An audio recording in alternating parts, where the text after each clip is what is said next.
morning, afternoon, or evening, wherever you may be watching this video. My name is Robin Kazmarchak, and I am here to speak about Saint Death. And this is the third in a series of videos that I've posted on my YouTube channel.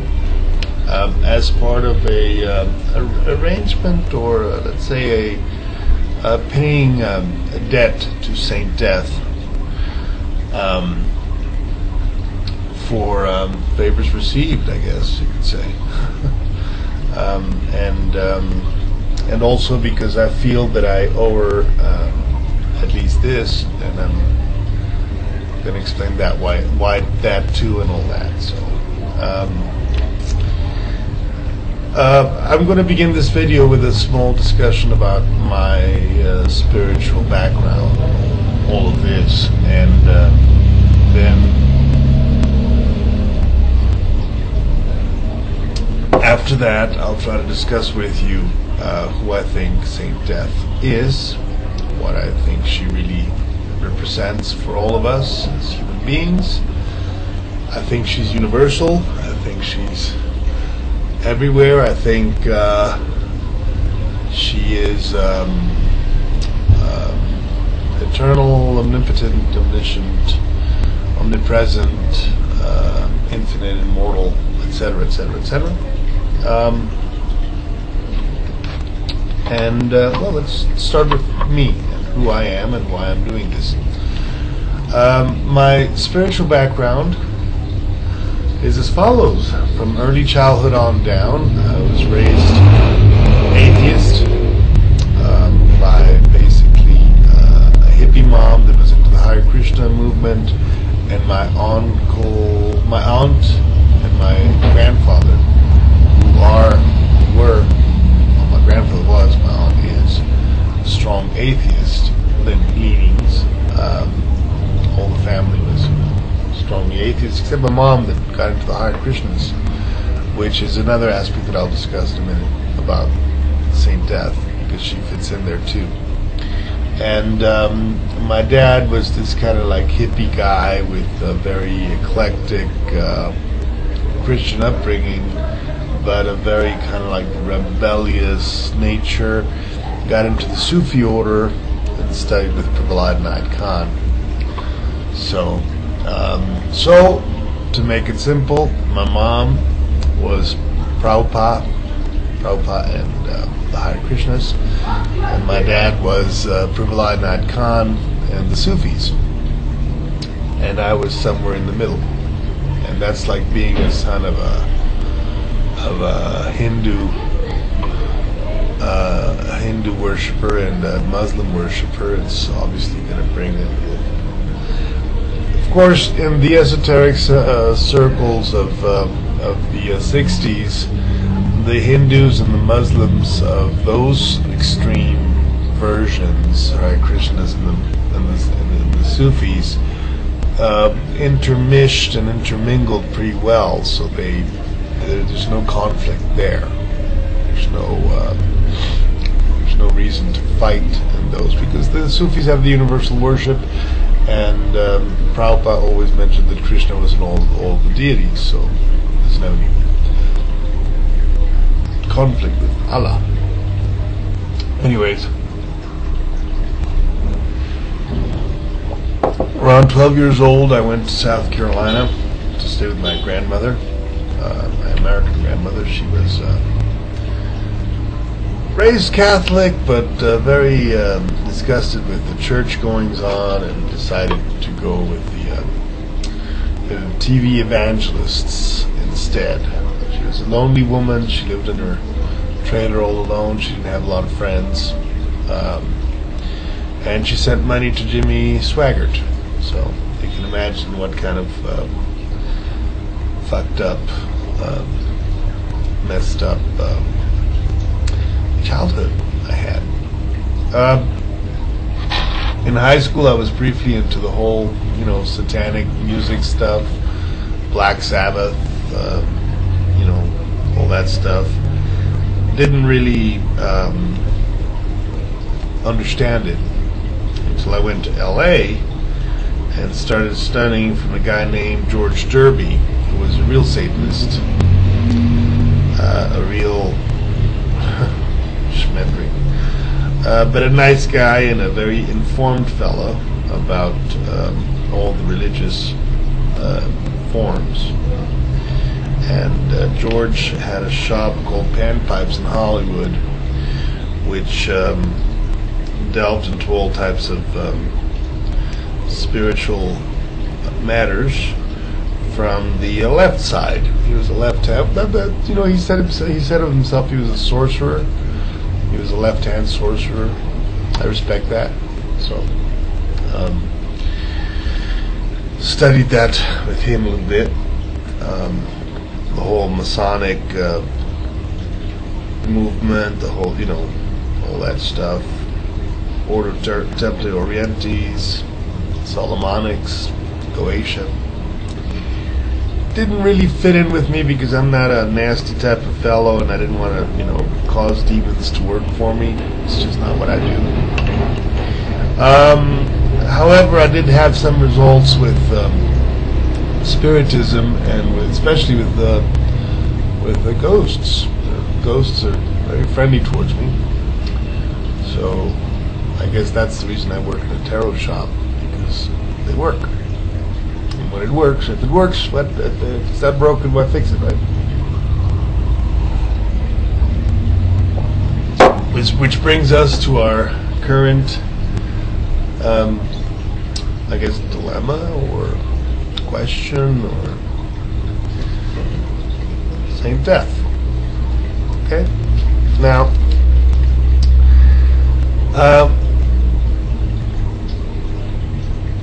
a client of mine sent some money to me because she saw my videos on YouTube and saw that altar right there, Saint Death. Let's see if I can zoom in.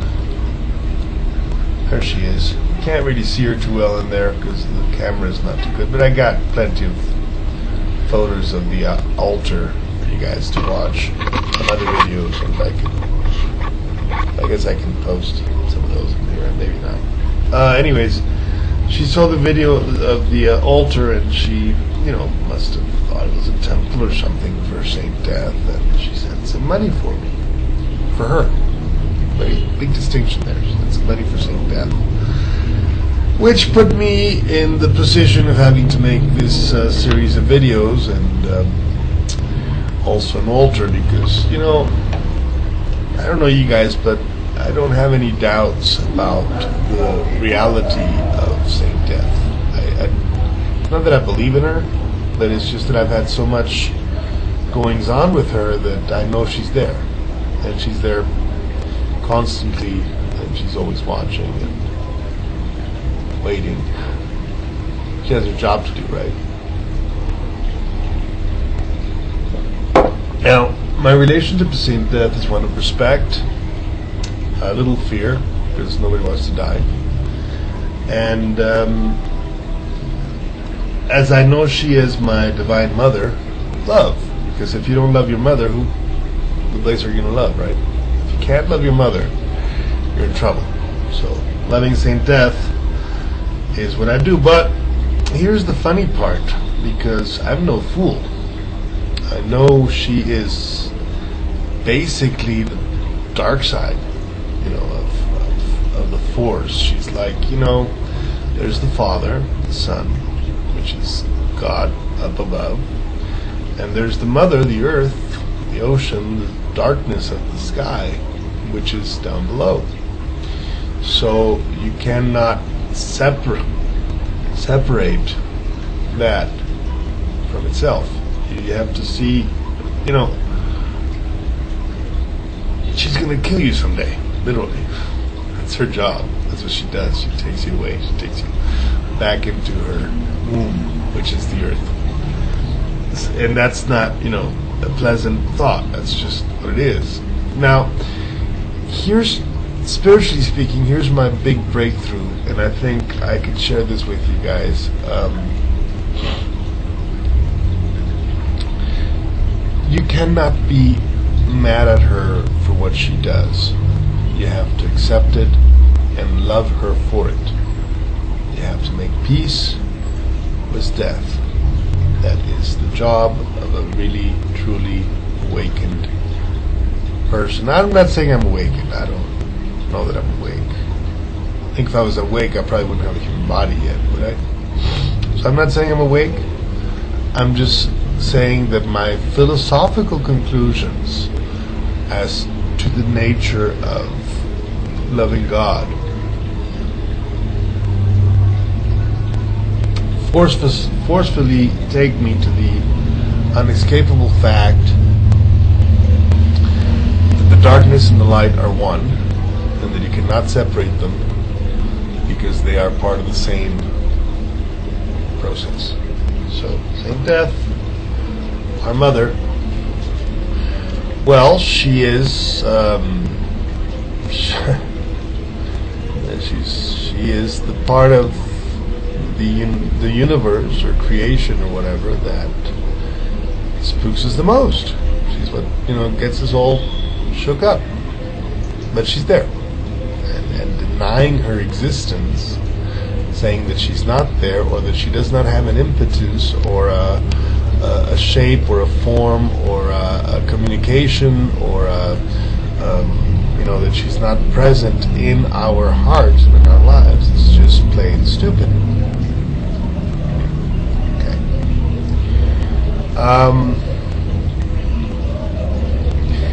That's the introduction to the video. Alright? So here's the prayer to Saint Death. Dear Death of my heart, do not forsake me from your protection, and from this moment cover my house, business, or job, so that you will attract white energy from the universe, so that I never lack of anything, and all the needs are covered by the divine energy of God Father.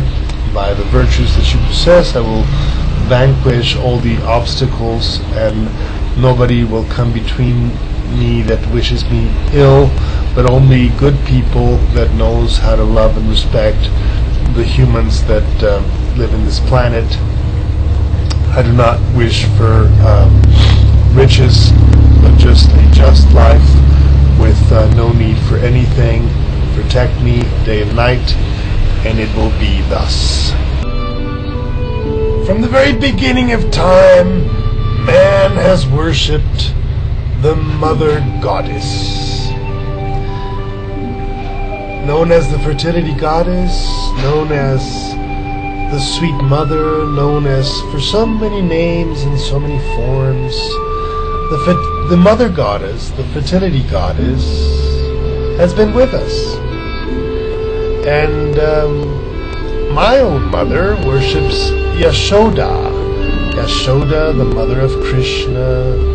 She is as sweet as honey and milk, and she is the most tender, nurturing, wonderful mother God could have. So, God has a mother, you see. And the love of mother, loving your mother, is what it's all about. Some folks are terrified of this. Some folks consider the Mother Goddess the devil. And they go around pretending they don't have a mother. They go around pretending their mother is just hell, which apparently she is. Or they fall in love with their mother as Venus or Hera, but they forget something important. We all have a mother, and our mother is divine.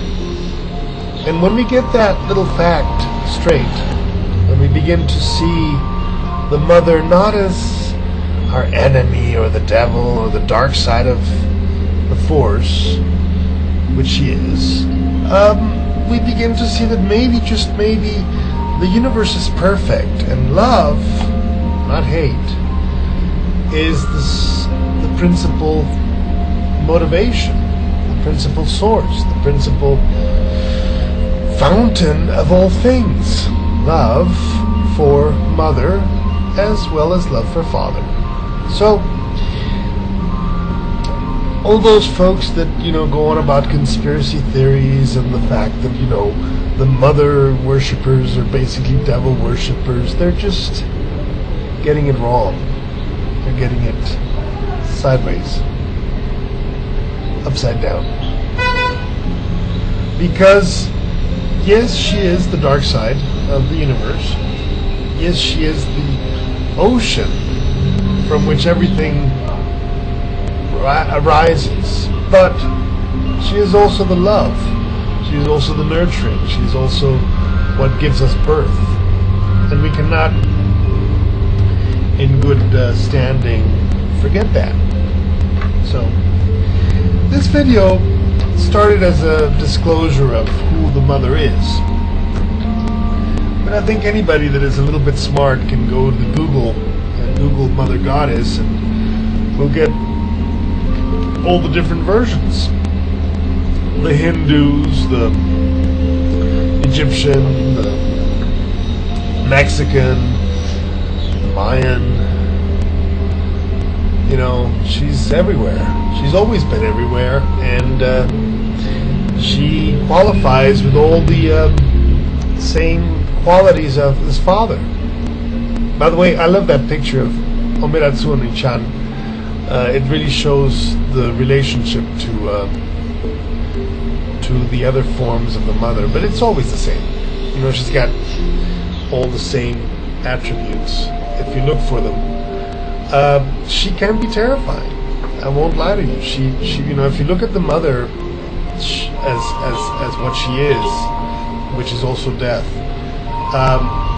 man, you will get terrified of her. You will get the idea that you're not playing around, that you're going into seriously dangerous spiritual territory, because she is that. And the question then is how to deal with it.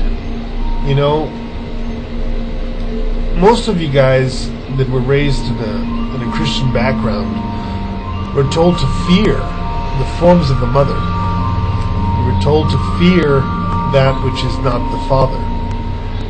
And there's the hinge, there's the trick, there's the quandary. Because how can you be without a mother? The mother is all besides the father. Your father and your mother go together to form you. The love of the mother is what we've forgotten in our times. It's the element that it's missing. But to love your mother, you first have to understand your mother. Yeah, you need to know where she's coming from. And I'm talking about your divine mother. I'm maybe also talking about your regular old mom. You need to know where she's coming from too, But your divine mom, she's very complex, just like all women. And you need to get to know her on both sides of the issue. She is a very dualistic being.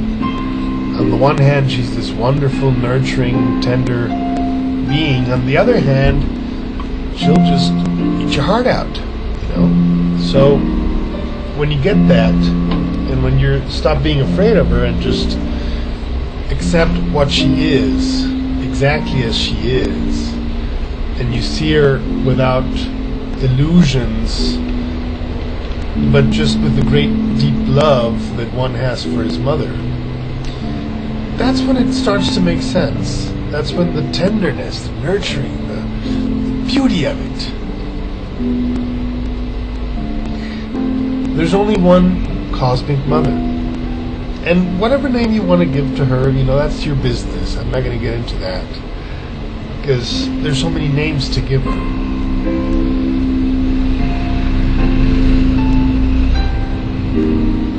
But The important thing is that you know her, that you know where she is. And sometimes you look at her and you go, oh no, I can't do that. That's too horrible. And sometimes you just go, yes, I got it. She's my mother. You know? So that's it. That's the story. That's what this video is about. You guys can Google all this information and figure it out for yourselves. I'm not going to figure it out for you. I'm just going to tell you one thing, though. If you love Saint Death, as I love Saint Death, you will see her everywhere, because you will know her for who she is. And when you see her for who she is, the fear part of it is just not even in the equation anymore. God bless. See you in the next video.